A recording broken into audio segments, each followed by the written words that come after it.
Good morning, girls. Ooh, somebody wants to come out and play. Okay, come in there.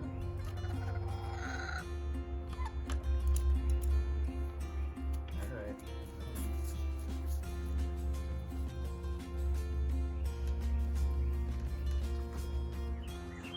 So you're thinking about getting chickens?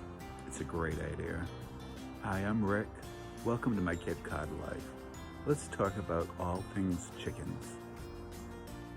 So chicken keeping is really easy. You need to provide food, water, shelter, and security. All right, let's talk about infrastructure. What chickens need. Let's swing it around. All right, so what do we need for chickens? We need a coop. Yes, Angel, I know. We need a chicken run. At least I need a chicken run because I work full time and I can't be out watching the chickens. So I don't let them free range when I'm not home. I let them out when I'm home and in the yard. I have woodlands right next to me and everything likes to eat chickens. All right, so chicken run. You need the coop. You need a chicken waterer. And you need a chicken feeder, which is inside the coop. All right, so here's my coop. It's soundly built.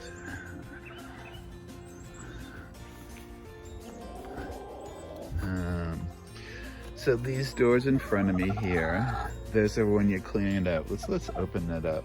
That's their in and out door with their ramp. We'll take a peek inside. Hi, girls.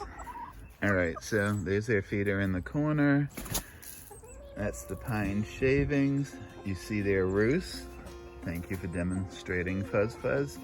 And over there are their egg boxes.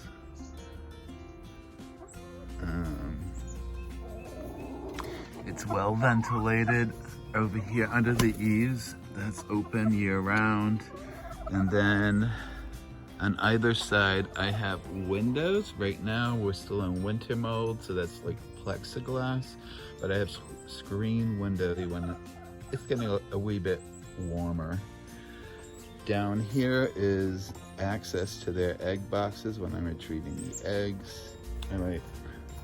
I think the girls would like some privacy. Maybe we're going into production. That would be nice. Let me put that on. What's up, baby? What's up? Chicken security. Yes, I know it's important, Angel. Everything wants to eat chicken. There's hawks. There are other raptors. There's fox and coyotes and raccoons. Some say possum, some say yes they do, no they don't. They'll definitely try to get eggs. And so because I work during the day, the girls have a sizable run to be out in. When I come home, they check the surroundings because I am near the woodlands, and we have seen coyotes and all those other things I mentioned before. When it comes to a run, I prefer hardware cloth. Let's look at that hardware cloth so you know exactly what I'm talking about. The hardware cloth that I'm talking about right here. So that looks like, I think that's 1/4 inch hardware cloth. It goes 18 inches down into the ground to prevent digging predators. Okay, now chickens want to eat just about everything.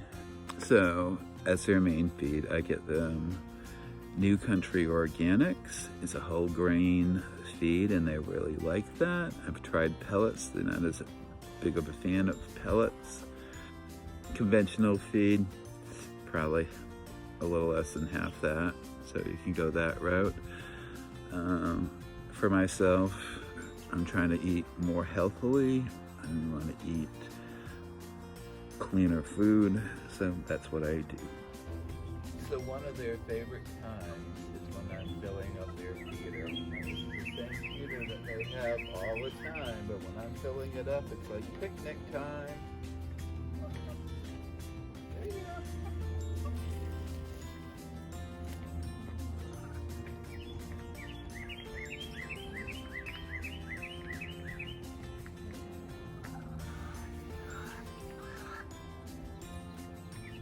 I need to get some more oyster shell.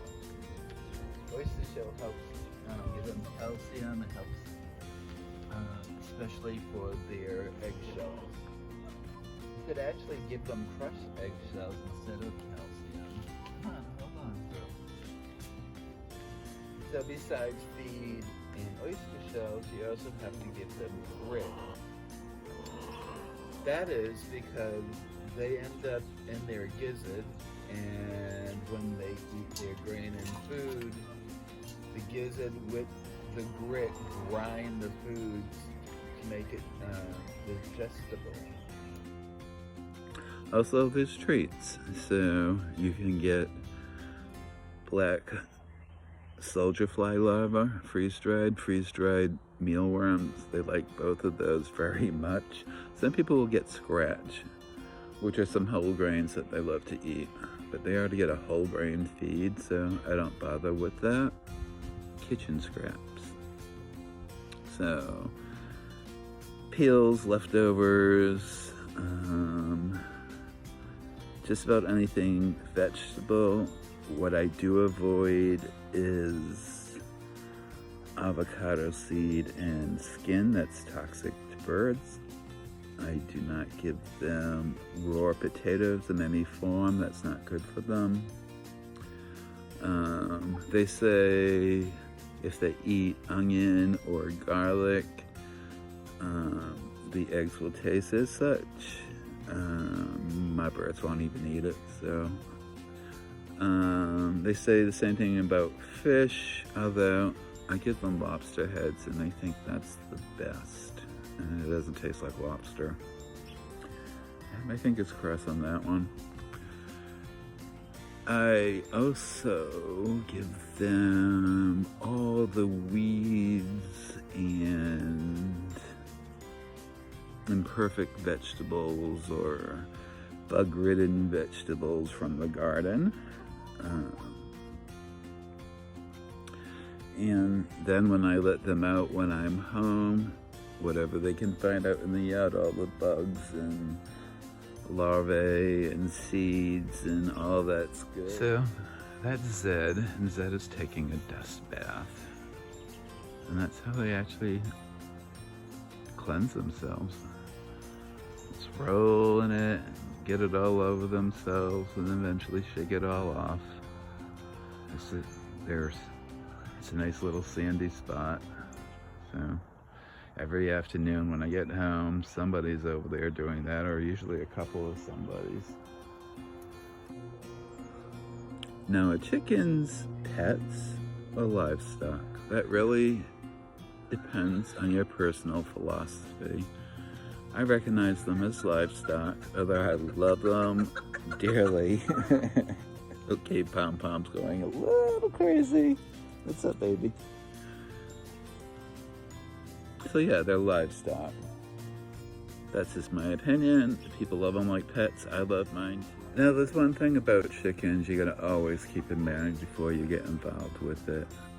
And that's the fact that it's a commitment. It's a daily commitment.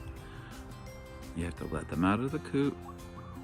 You have to put them to bed at night. And everything that else, feeding, cleaning, taking care of the water, all the things. They don't care if you're not feeling well. They don't care if it's Christmas morning. They want to come out. They want to come out. And they want to come out early, crack of dawn. When it's light, they want out. My girls will give me half an hour.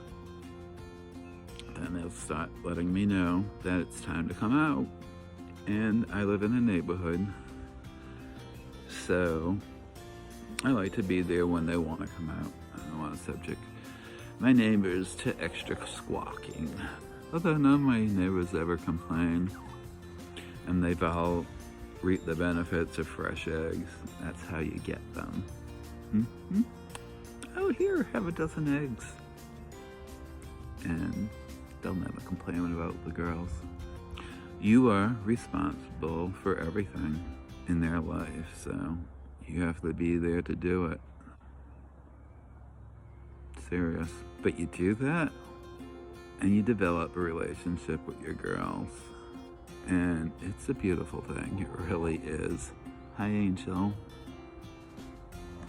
We get all excited that we're getting chickens, and one of the first things you really need to do is check your town ordinances. Are you allowed to actually have chickens? Are you limited in numbers? Are you allowed roosters? Yes or no? So that is very important to know straight up. You can call your town. Usually people at the feed store will know. If you know other chicken keepers, they can give you some ideas. So, like in my town, if I have a rooster, I have to have a crow collar on them. And no. And I am too close to other people's houses to have a rooster. That's why I don't have one. You have to pick out breeds if you're gonna actually get the chickens. And there's different ways of going about it. For me, it was, oh, I want pretty eggs. I want a nice basket of eggs. So I got a mixed flock.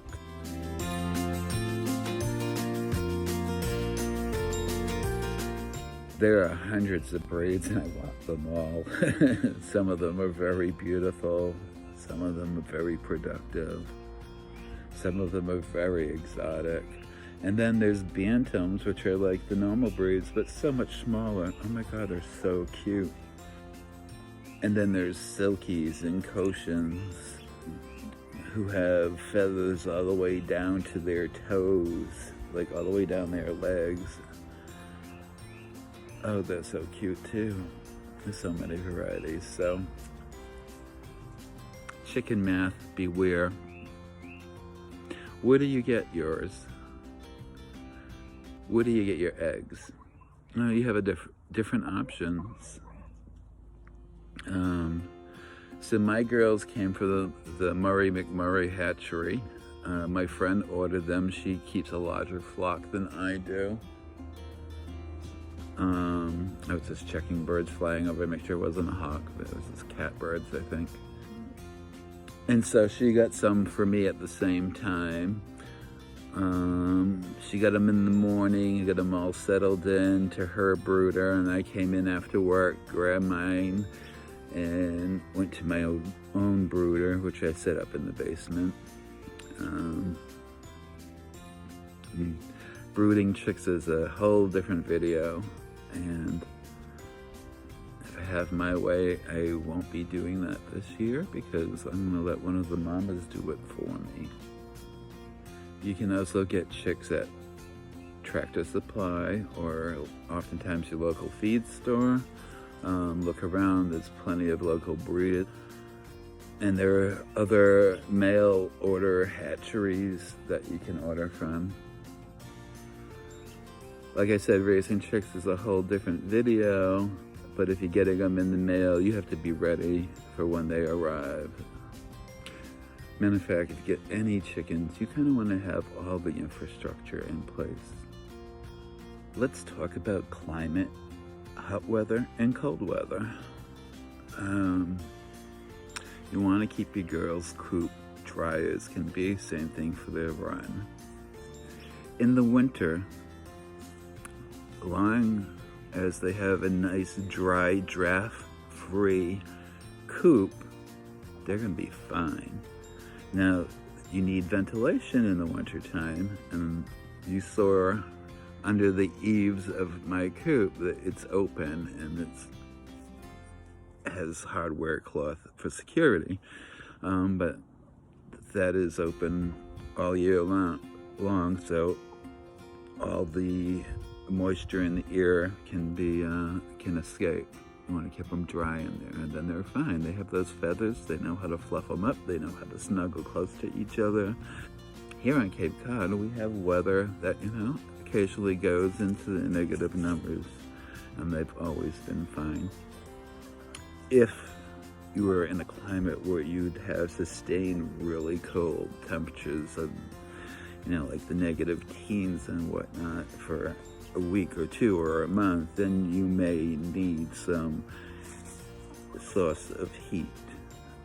So you'd have to talk to other chicken keepers in your area, and they could give you some advice on that.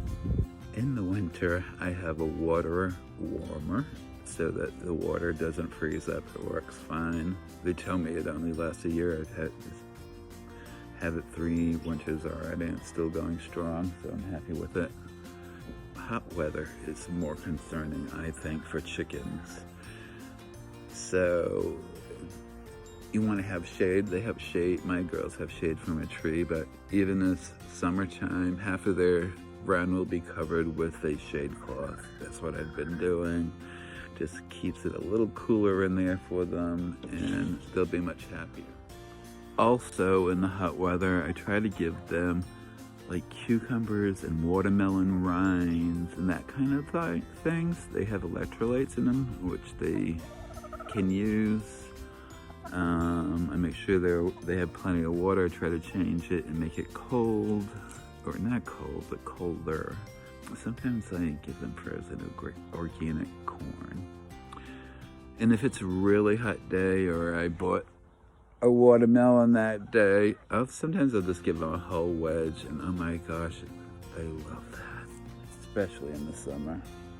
That's one of their treat foods. Well, we're getting to the end of it. Thank you for listening to my thoughts on getting chickens. I highly suggest it. It's a great joy in my life, and they are very entertaining animals. Please consider subscribing and liking this video and sharing. That really helps. At any rate, my Cape Cod life.